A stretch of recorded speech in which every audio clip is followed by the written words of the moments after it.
Hi all, അസ്സലാമു അലൈക്കും. ഇന്നത്തെ വീഡിയോ ഞാനും എൻ്റെ ഫ്രണ്ടും കൂടിയുള്ളൊരു നോമ്പ് തുറയാണ്. എൻ്റെ ഹസ്ബൻഡിൻ്റെ ഫ്രണ്ടിൻ്റെ വൈഫാണ് രമ്യ. ഇന്നവൾക്ക് വർക്കില്ലാത്തതുകൊണ്ട് നോമ്പ് എടുത്തായിരുന്നു. വർക്കില്ലാത്ത ദിവസങ്ങളിലൊക്കെ അവൾ നോമ്പെടുക്കാറുണ്ട്. അവൾക്ക് കൂടി നോമ്പുള്ള കാരണം ഒരു നോമ്പ് തുറ സെറ്റാക്കാമെന്ന് കരുതി. വലിയ രീതിയിലൊന്നുമില്ല, ചെറിയ രീതിയിലൊരു നോമ്പ് തുറ. ഞങ്ങൾ രണ്ടുപേരും കൂടി തന്നെയാണ് ജോലികളൊക്കെ ചെയ്തത്. നല്ല രസമാണ് ഇങ്ങനെ ചെയ്യുമ്പോൾ, വലിയ സന്തോഷമാണ്. നമ്മുടെ മനസ്സിന് സന്തോഷം കിട്ടാൻ വലിയ കാര്യങ്ങൾ തന്നെ ചെയ്യണമെന്നില്ല. ഇതുപോലെ ചെറിയ കാര്യങ്ങൾ എല്ലാവരും കൂടി ചേർന്ന് ചെയ്യുമ്പോൾ മനസ്സിന് ചെറിയ സന്തോഷം കിട്ടും. ഇനി ഞങ്ങളുടെ ചാനലിനെ കുറിച്ച് പറയാം. ഞങ്ങൾ രണ്ടുപേരും കൂടി ചേർന്നാണ് ഈ ചാനൽ തുടങ്ങിയിട്ടുള്ളത്. അതായത് ഞാനും എൻ്റെ അയൽവാസിയും.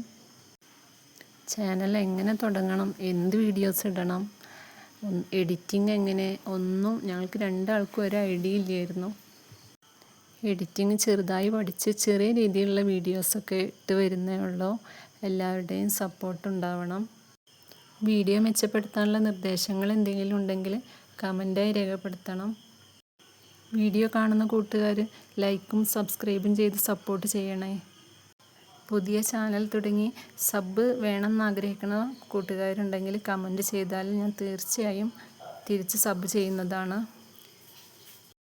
ഇത് വെറുതെ പറയല്ല, കമൻറ്റ് ചെയ്ത് 2 മണിക്കൂറിനുള്ളിൽ ഞാൻ തിരിച്ച് സബ് ചെയ്യാം.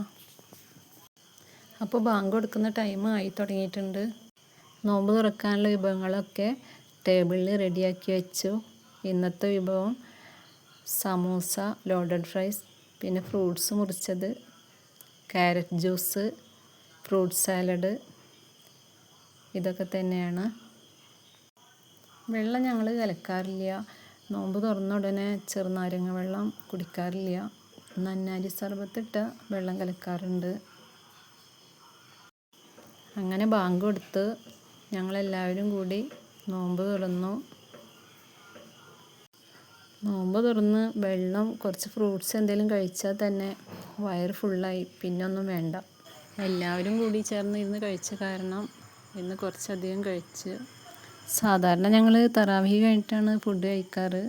പക്ഷേ അവൾക്ക് വീട്ടിലേക്ക് പോകേണ്ട കാരണം ഇന്ന് നേരത്തെ തന്നെ കഴിക്കുക ചെയ്തത്. പിന്നെ കുട്ടികൾക്കൊക്കെ ഉറക്കം വന്ന് തുടങ്ങിയിരുന്നു. ഫുഡ് കഴിക്കലൊക്കെ കഴിഞ്ഞ് ഞങ്ങളുടെ വീടിൻ്റെ താഴെ തന്നെ ഒരു പൂരം ഉണ്ടായിരുന്നു. അപ്പോൾ ഞങ്ങൾ അങ്ങോട്ട് വെടിമരുന്ന് കാണാൻ പോയായിരുന്നു.